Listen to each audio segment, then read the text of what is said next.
Black Crows coming at you here, PNN, live, high atop the hill, 100 Main Boulevard. Welcome to one more edition of Talking Sports with the Professor, Bob Duffy, and JB, if he ever figures out what 1:30 looks like on his watch. You know, getting him a digital watch, Bob, I thought we had canceled and solved the problem of him not learning how to read time, you know, but evidently that's still a little bit above his pay grade, huh? You need to wash the water before you make them drink. So. No, you can't make them drink. But I think my father told me a few times, I've taken you to the water and I've asked you to drink and I'm about ready to drown you in it. Speaking of drowning, good groovy grapes. That was a massive amount of rain that fell over this weekend, followed by cold temperatures, and then snow that fell over the weekend, which the last couple of days has been absolutely nuts. The students here, Bob, we kind of joke about it, but towards the end of the day, every day, we get the daily weather-related cancellations that start and don't seem to stop. So I think we might break that cycle here today. The sun's out. I miss the snow. It's supposed to snow tomorrow again. Oh, great. I think I'm going to call a cancellation on that one and just kind of opt out of it, because that's about all I can take as far as snow is going to be given us. So, I mean, it's just been crazy. Our area, Jason, the Pittsburgh Pirates are suffering. There's under 9,000 2 nights in a row for attendance. Oh, man. At well, PNC Park, and I can understand why. There's people that want to sit out there, and it's 32 degrees last 2 nights. That is They're true. Playing this afternoon in the sun, and there's no score after 3 innings, but still 0-0 with the old Pirates. At least they got some sun. They do have a little bit of sun, so I guess we can take that away from it. But holy moly, I mean, it's just been crazy. You know, us trying to get some games in. We want to say thank you to the East Liverpool Tennis Club, because actually the one team to get a game in this week was the tennis team. They went downtown, East Liverpool, to the indoor tennis court that is right there on Dresden Avenue, and were able to get the games in. In order to do so, they switched things around. They were against a West Virginia team, Weirton, and they played West Virginia rules, and they were able to defeat Weirton pretty soundly. And in doing so, because playing the West Virginia round, you only play 1 set to 8 games, and whoever gets to 8 first, they win the set, and that's it. And East Liverpool came out victorious against Weirton downtown. And it was nice to see the kids actually being able to play. And everybody on both sides of the net were quite happy with the the advantage of being able to actually play instead of try to squeeze it in through high winds and on that day, an intense snowfall. Not many people know about those indoor courts, and maybe you could enlighten me.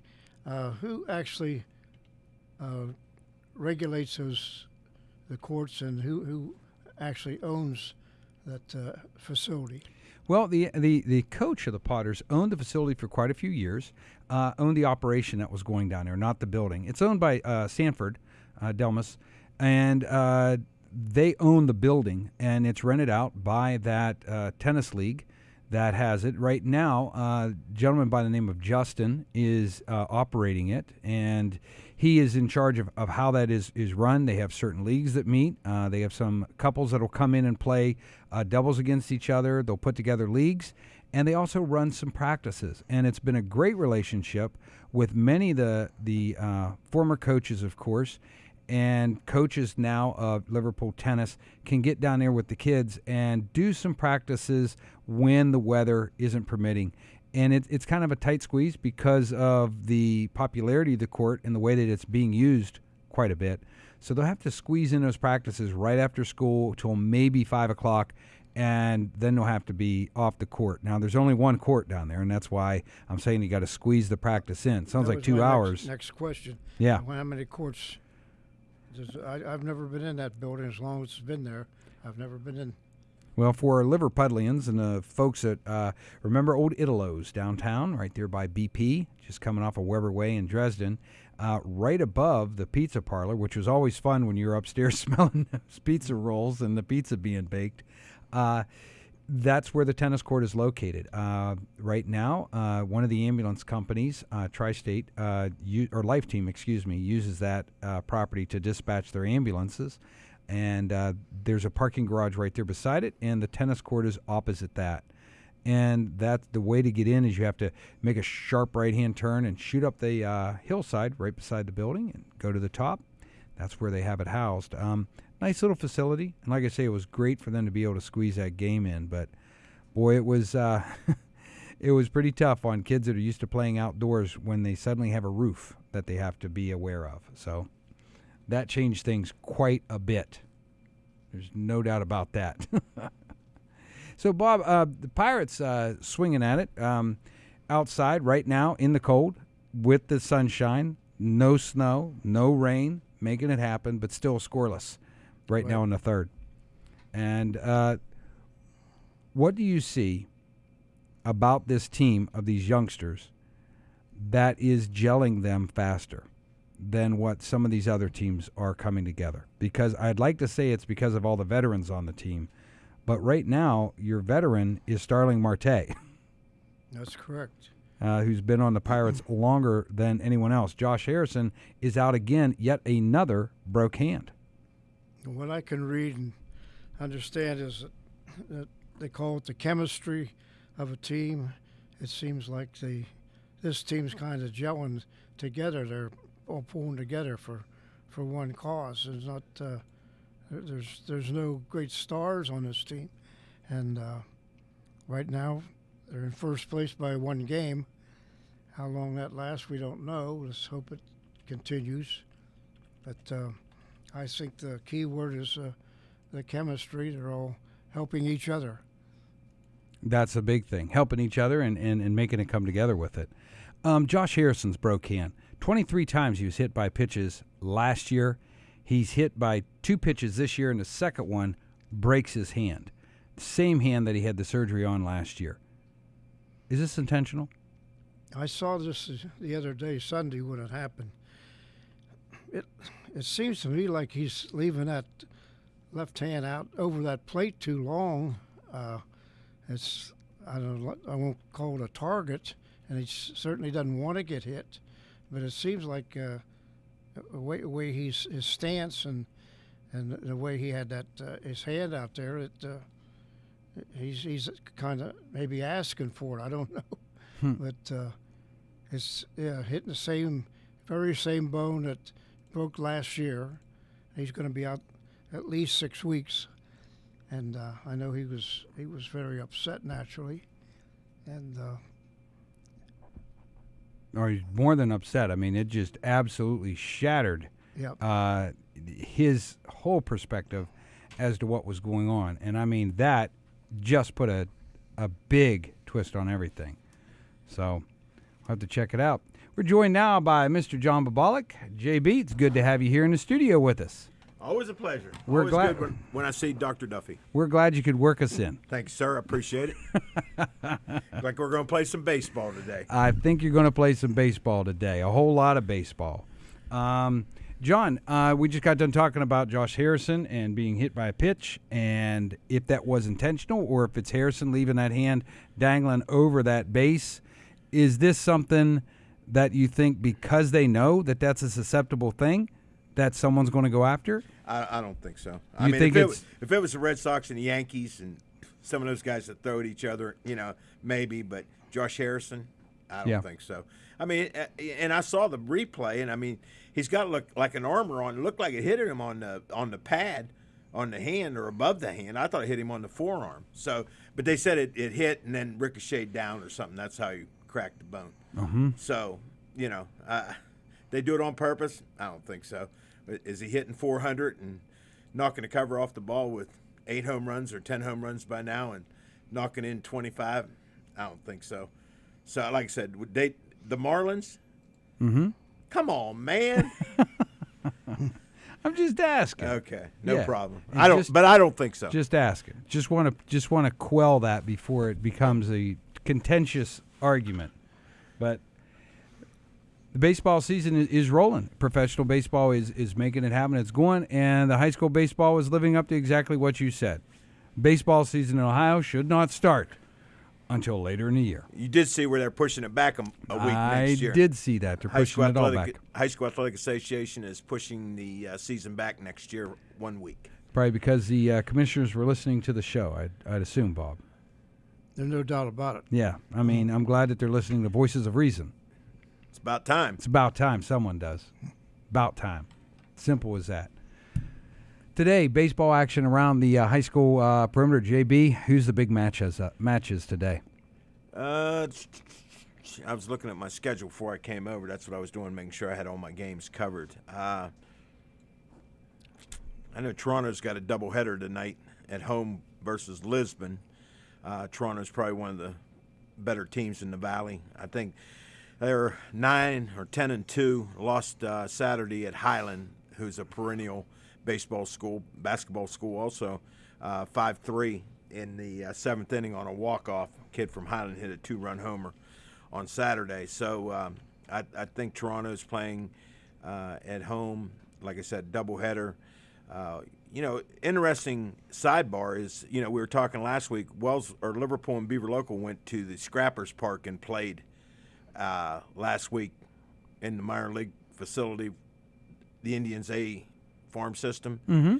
And today, Wellsville is playing Columbiana over at the Washington Wild Park. Oh, fantastic. One of the Pirate affiliates. So they're over there. And, I think the Potters are playing at Indian Creek today. Yes, they are. They are at Indian Creek today. Yep. So with baseball. And Beaver Local's got a home game. I believe they're playing Salem today. I'm not sure because they moved some games around and some guys couldn't play, so I'm really not sure about Beaver Local. But those are probably the games of interest in the Valley. In the Valley tonight, with the baseball going, and it is a gorgeous sight to look down there and see that field just glimmering green down here, the home of the Potters, high atop the hill. That is a fantastic sight to be seen. You know what I can't wait for is the first time they cut the grass and you get that smell of that green grass. You know what I mean? It's just then you know it's baseball. Then you know season. it's baseball season. Absolutely, absolutely. Our rundown today: Potter sports coming at you. Of course, the boys' baseball is away at Indian Creek. Varsity softball is also away at Indian Creek. They'll be playing there tonight. Maddie Brown taking her pitching efforts onto the mound and seeing what Indian Creek has for her. We also have at home boys and girls middle school track, and they'll be bringing up Fallensby Middle School and running a meet right down here at the Frank Mangano track and up at Thompson Park. The boys varsity tennis is scheduled to be hosting Indian Creek. We have not received any cancellation notice on that. We'll get back to you as program goes on, see if we've got anything happening in that area. With the amount of wind that we've had, I think the courts will be pretty well dried off. So, think so. They ought to be good to go. I haven't heard our resident PA announcer, Jay Kiger, on the phone, on the PA yet, canceling events. So I'm sure they're playing. Yeah, I was explaining to Professor Duffy, boy, that daily little announcements become something else. Boy, it just keeps on rolling. You know, when he gets on, somebody's in trouble. Simple as that. Tomorrow, Thursday, Bob, we travel down to United High School. Boys and girls high school track is heading down that direction. It's that time of year where you're about to break into the warmer weather. Being someone that's been around the track for so long and everything, what's the one thing that our track participants need to keep in mind about what to do to keep limber and be able to loosen up with this cold weather that's happening? Then you're expected to be able to suddenly shred all those clothes that kept you warm, stand there in those running shorts with your tank, and get ready to run and do a good job. What do you do to be able to keep those legs loose and warm before it's time to run? Well, to me, the warm up is so important this time of year.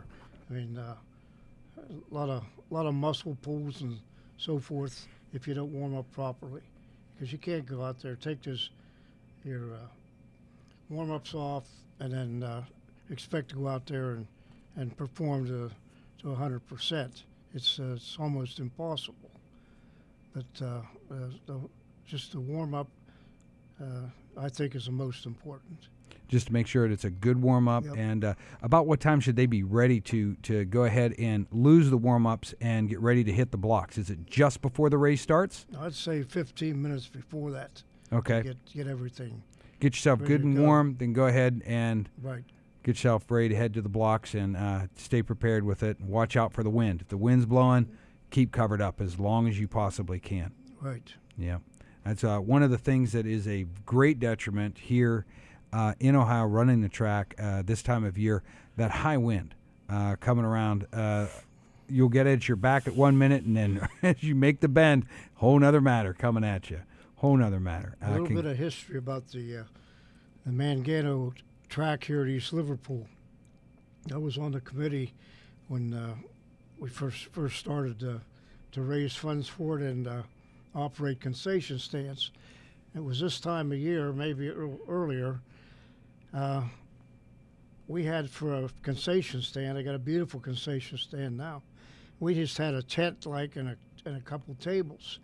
Well, this storm come in April, blew the tent down, completely destroyed the concession stand. Everything's flying all over the place. Something went from a track meet to the movies, and we were watching Gone with the Wind. That was the start of it, yeah.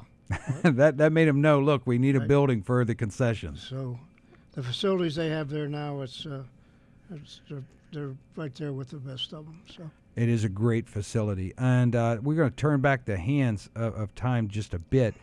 For those aficionados of track, the East Liverpool High School track was quite an amazing thing until the Mangano track was built.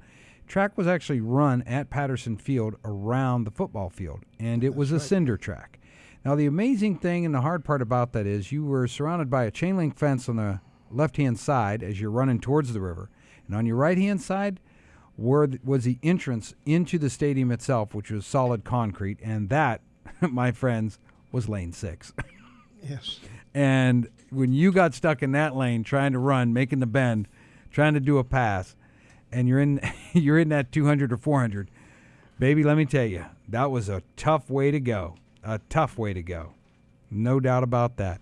An amazing amount of track meets run down there on that cinder track. And one of the greatest things that no longer exists is that amazing injury that you would have on one fall. And that would be the cinders that just kept coming up out of that cut for about 2 to 3 days afterwards. Remember, they used to have that can of spray that they'd spray on there, and that thing would foam up to make sure nobody got an infection or anything. Yep, they just spray you up, and then 2 or 3 days later, there's hunks of cinder still coming out of that cut that you didn't even know you had. No. That's what that cinder could do for you. Our track team's going to keep busy. They're heading out on Thursday, and they're heading out on Friday. Or, excuse me, they'll be home on Friday for the Salisbury and Walton Invitational. Quite a great track meet when that comes into town, honoring 2 good Potter stars who lost their life way too early.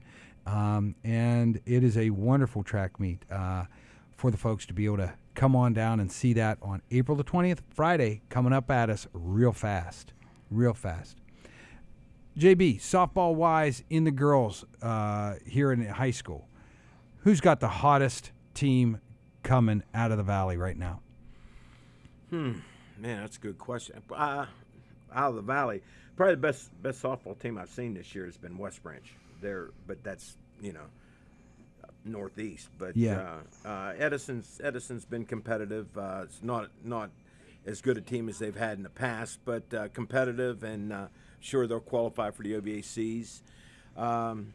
Toronto I thought was pretty decent. East Palestine, I had them last week down there. East Palestine beat them and kind of surprised me a little bit. Palestine's been playing well. I think they've got 1 loss. They lost to United. But in the Valley,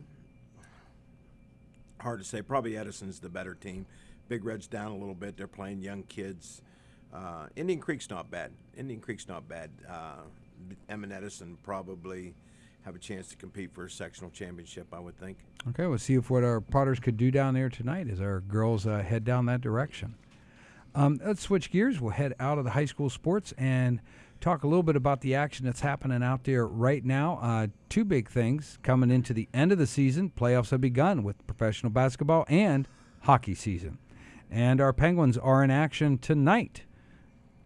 Yeah. And coming at you, straight out of an incredible win on enemy territory across the state of Philadelphia. And JB, what's your call for tonight's game? Both teams are going to be short a guy tonight. Hornquist not playing for the Penguins hurts, but the Flyers lost Cordier yesterday, their center, and a prime player for them got hurt in practice doing a drill. One of his own teammates hit him, and he may be done for the series. It didn't look. I'd listened this morning to one of the sports writers from Philadelphia talking about it, and they said they didn't have a press conference after the skate, but they were going to listen to the coach this afternoon. But I'd be awfully surprised if he played. And the Penguins, you've seen them the last couple of years. It just seems like, and especially the Pittsburgh fan, they're the first ones. So you lose a game, they're ready to, throw in the towels and cancel the season. And the next game you throw a big win out there like that, and like they did Sunday, and it's like, well, we're going to compete for a cup again. So, I'd be awfully surprised if the Penguins lose tonight. I think Coach Sullivan up there does a great job getting people to focus on what they're supposed to be doing. Mm-hmm. And like I said, I'd be awfully surprised if I expect them to come back and really have a chance to wrap it up on Friday at home. That would for the be first series. Get some rest and get some guys healthy. It'd be good. That'd be good. What about your boy last night? Threw another shutout. He did. Fleury. I mean, he's unbelievable. Yeah. Vegas Knights are proving what an expansion team needs to do. And it's so crazy you went right there, because there's a big question I had for you and Duff today. Vegas, unbelievable. First year into the season, they ran with that idea of grabbing one franchise player off of every team that they could. And they put together a team, and that team is now in the playoffs, first season out for them to be able to make that happen. An incredible thing for them to have fan base, and an incredible thing for them to have monetary base to grow the program. Question is, well, they're not hurting for a lot of money in Vegas. I'll tell you that. They just back up the truck. There's been a lot of businesses closed in Vegas. Yeah. Thanks, Duff. Oh man, my wingman. He knew he would come up with that. It's on the way. The question, though, is because there's been a lot of things that didn't work out too well in Vegas, and that's why it stayed in Vegas. The question is, can other sports use that type of a model to create a new franchise team? Can they do that? Can football use that, where they take a player from every team? Can baseball do the same thing? Is that a possibility, or is hockey the only one that we're able to make that happen with? I could be wrong, and Duff would be able to answer this better than me. But I think baseball, when they put expansion teams in, I don't think they have a draft. I think you just go out, and of course, there's more free agents and stuff like that. So you build your team from the ground up. Just like teams now that, like the Marlins, tore everything down, and they're building from the ground up. With draft picks and minor leaguers and prospects, and kind of like the Pirates do a little bit. But it's. But I mean, you take a look at what happened to NFL teams that have come in as the league began to grow. In our day and age, we watched. Let's just pick one: Tampa Bay Buccaneers. I mean, they were just an absolute punching bag for years. Charles Barkley would say they were terrible. Exactly. And basketball, always wanting to expand, always wanting to go into other venues and to have another franchise. And unless you're shifting a franchise like Vegas, they were building a brand new franchise. I find it to be an incredible winning solution for them. And it all changes because the free agency, of course, comes right into play with these guys that they got. They dedicate themselves for a few years, and then they are ready to negotiate those contracts on their own and can travel where they need to go because of the free agency. And it makes that franchise have to go shop for new players. Well, hockey's a little different because with baseball, there's no salary cap. Hockey, you got a salary cap. That is true. So you got to build around that, and you get that's one of the things the Penguins have done with a lot of success is they got young kids that they brought up from Wilkes-Barre. They don't have to pay them yet. Now, in the next couple of years, someone's going to get paid. Oh yeah. It's the old adage. You can pay me now or pay me later, but somewhere down the line, you're going to pay me. Yeah. And they're lucky they're in that. Murray, he's got 2 Stanley Cups. He's not making $1 million probably. And I mean, I shouldn't say just $1 million. I mean, that's a lot of money for us. But in the hockey rights, in the goalies, how many goalies above him in the 30 teams in the NHL are making more money than he is? And so when you have the salary cap, you can overcome a lot of adversity. Because teams are only allowed to spend so much money. The Pens are a perfect example of getting, and the Pirates to a certain degree. McCutcheon gave them a hometown discount, and the Penguins get people to come in there, and Mario and his ownership group have come up with a plan or a model that people want to play there. They want to play there and they want to go see it. I mean, hockey fans are everywhere. Yeah. So that leads me to a question here. I got to ask Mr. Duffy, Professor, if I may, roundabout figure. How many basketball games you've seen? Would be more than 5,000? In all levels? At all levels. I couldn't even wager a guess. Football games. Could you wager a guess? Same thing. Basketball. How about baseball? I really can't tell you. How about horse races? A few. How about hockey games? 2. That's my question. How can a sports fan like you not fall in love with hockey? 2? 2 hockey games? I've always made the statement. If I had insomnia, I'd watch a hockey game. I'm asking you why. What does hockey not have that you can't fall in love with? Hockey has no home runs, no doubles, singles, or triples. But they got a clock. They got a clock. The game can end. Yeah, it ends. Your game could go on forever. Right, and it has. Yeah. Of course, I remember a game way back when with Peter Nedved I thought was going to go on forever. Thank God he hit that shot. Till about 3:30 in the morning. That still hurts from that. I'm just wondering, because, my man, you have seen every form of sports known to man, and it's in the thousands, and you've been to 2 hockey games. That one's got me baffled. Those were free tickets, too. Hey, just off the cuff, I'm sitting here thinking about Duff's probably got 65 years in of watching basketball games. Going to watching a lot of them. Yeah. On an average, 25 games a year. Sure. About 1,600 games, 1,625. That's 1,600 games, just probably high school. Just high school, yeah. Just high school. But then there's all the college games and everything else. So you're probably looking about 2,500 games. Easy. Over the course of a season. It's about the games I umpire in the season. About that. And you know how many he gets all the calls right in? 2. Hey, you don't have to get them right. You don't have to get them right. I'm just wondering. You just got to sell them. Just 2. They may not be right, but as long as the people think you got it right. Right. Oh man, unbelievable, terrible, absolutely terrible. We're going into this sports season. We're finally seeing the end. We're going to be able to have the end of this winter and move in to the spring. You're seeing a lot of things develop. What are you guys excited about? What's coming our way that we need to pay attention to? Is it the baseball season that's going to amp things up, or do we need to pay attention to what's going on with our Potter track team, baseball team, tennis? Where do we need to focus some attention on if we can get out there to see a few things? Any suggestions for our viewers and listeners out there? Well, I mean, the fact that a lot of people around here, of course, are Pirate fans, that they got out of the gate so fast and had lost their last 2 games. This is the first time this year they've lost 2 games in a row. It was Monday and Tuesday night. And as I said before, they only had both nights under 9,000 people. I was just what I was going to ask him, because I know he watched the games.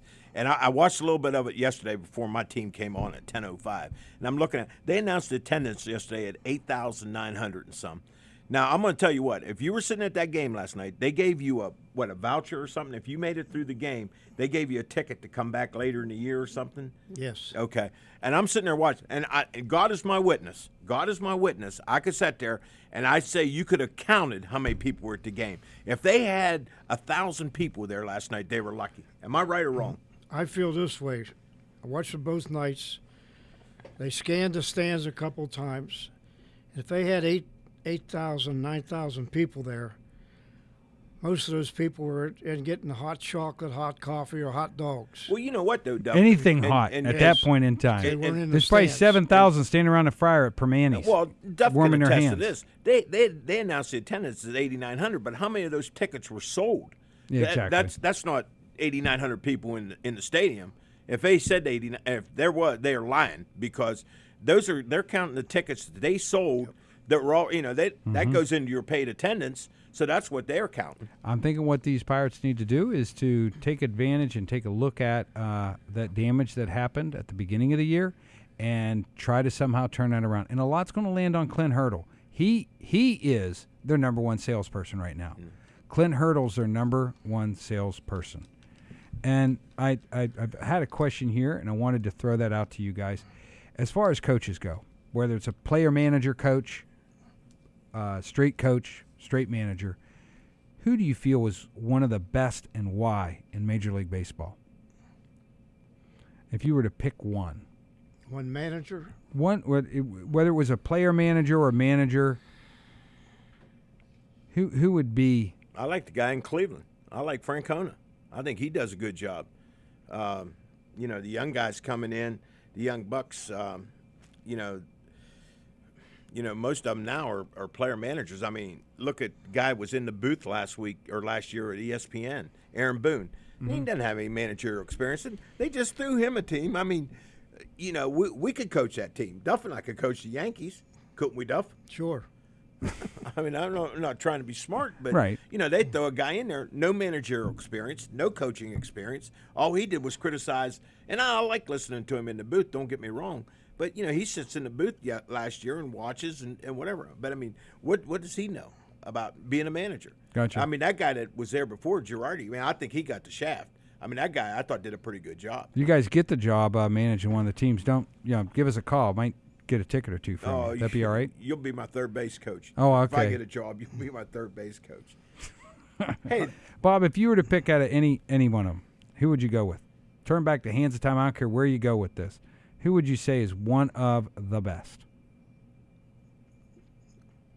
Managing now? Or No, anytime. I was always amazed at Lou Boudreau back with the Cleveland Indians, way back. Okay. He was a playing manager.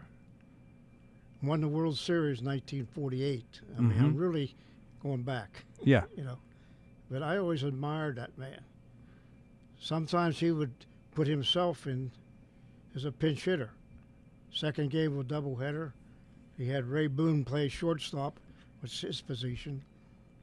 And with 2 strikes on the batter, he'd put himself in and come up with a base hit and win a ball game. Wow. Now, that's my kind of manager. Yeah. That's a heck of a manager. Saying I'm going to go get the job done and go get the job done. And they don't have that anymore. I mean, I don't know who the last playing manager was. Maybe it was him.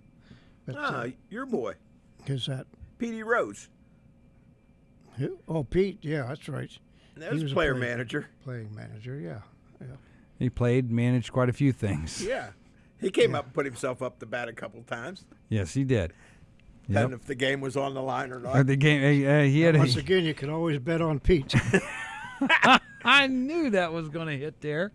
I don't know if either one of you got a chance to watch Sunday Night Baseball this week between Houston. Oh, Big Sexy? And Texas, yeah. Big Sexy? Bartolo Colon? Bartolo pitched, 44 years old, pitched a no-hitter into the 8th inning. Perfect game, Duff, into the 8th. Perfect game, yes. Wow. He worked those quarters like a magician. Crazy. Unbelievable. 44 years old. Now, they say he's 44. I think he's about 54. So we've seen a couple great things happen here out of the pitching so far this year. I mean, we Guy watched from the Diamondbacks had a no-hitter into the 8th yesterday. and we see this happen. 44-year-old throw a perfect game into the 8th. How'd that play out, Bob, at the end? At the end, he walked his first batter in the 8th inning. The next man up got a double, put runners at first and third, and they pulled him. They pulled him out. Pulled him. We also had one of the ended up 1-1 at the end of 9 innings, and Texas, his team, won it with 2 runs in the 10th inning, won it 3-1. Oh man, which was a nice outcome for a nice ending for him. There you go. Able to put it together, and that's just setting the stage, man. We're pitching, just coming together, man. It was a beautiful game to watch, yes. That's a great game to watch, seeing that happen. The thing about that, too, is, and I didn't watch the whole game, but I would venture to say that was about a 2.5-hour game. Yeah. 2 hours and a half. The time, the game flew by. It was, kept your interest. I was watching my team last night, and they were switching back because that guy from Arizona had a no-hitter into the 8th. Did you see how that one got broke up, Duff? Which game was that? The Giants and the Diamondbacks last night. No, I didn't. Corbin had a no-hitter going into the 8th for the Diamondbacks. Kid comes up, and they had to shift on. Left-handed batter. They got a shift on. And it was basically a protect me, check swing bunt down the third baseline that nobody could get to, and broke up the only hit of the game. Wow. Only hit of the game. Wow. So. We also saw a record set, too. Most strikeouts in the fewest pitches. I mean, yeah. That was insane. I mean, we've seen some great pitching coming out of the blocks across Major League Baseball. So maybe we're going to switch the tide back again, finally, from all these power hitters and crazy scores that are being thrown up to some good strategic baseball where you have the pitchers that can hold it together and make it happen, and the players and the managers have to pull themselves together. Fellas, we've done it once again. We've shot right past that 30-minute window, but that's what happens when you get talking sports with JB and Bob. Guys, we got any parting thoughts on the way out the door here today? Anything we need to keep mindful of? I just want to mention a former Pirate pitcher, Cole. His last 3 outings, and he pitches tonight, by the way. But anyhow, his last 3 outings had 11 strikeouts in 2 games, 14 the other day, and set some kind of a record, 14 strikeouts with only 92 pitches. That was it. And in a 7-inning game. So. Yep.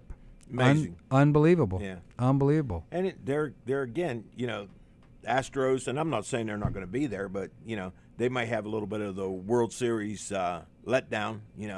They're getting good pitching, but, man, they're not hitting the ball. Right. And I think they're going to. And what about Puerto Rico last night? What about Lindor going back home, hits a home run for the Indians to beat Minnesota? Puerto Rico. Yeah. Yep.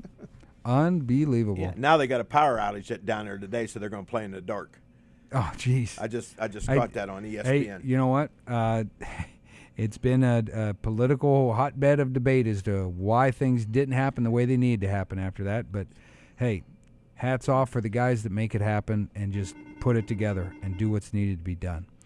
Parting thought on the way out the door, John, anything for us? Just hope we get some good weather, get some consistency in the weather. And I know tomorrow's going to be a crappy day, but after tomorrow, looks like we got some good weather coming. Looks like we got a week to 10 days of, people being able to get out and do things. I know, we got the OVAC tennis tournament next week. Hopefully the kids don't have to play in adverse conditions, and, anything can happen when the weather's bad. Somebody can have a bad day or whatever. But I just hope we get out and play and there's some consistency, and, the kids get an opportunity to, play in some good conditions. And, it'd be nice to use this field down here and, all the work and efforts that Mr. Ludwig put into it. And, the fact I think we've only played one game. Just there. one, yeah, that right. Stinks. It stinks. So. And it'll get broken. It's all time will tell.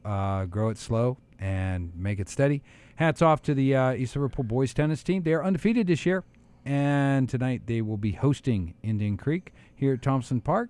The rest of the games are away tonight. Middle school will be down at Frank Mangano track. So you got 2 home events and you got 2 away events, baseball and softball, heading down the river to Indian Creek. For JB and for Professor Duffy, this is Mr. C saying have yourselves a great day. Welcome, spring. Please stick around. And we'll see you guys next Wednesday here on Talkin' Sports.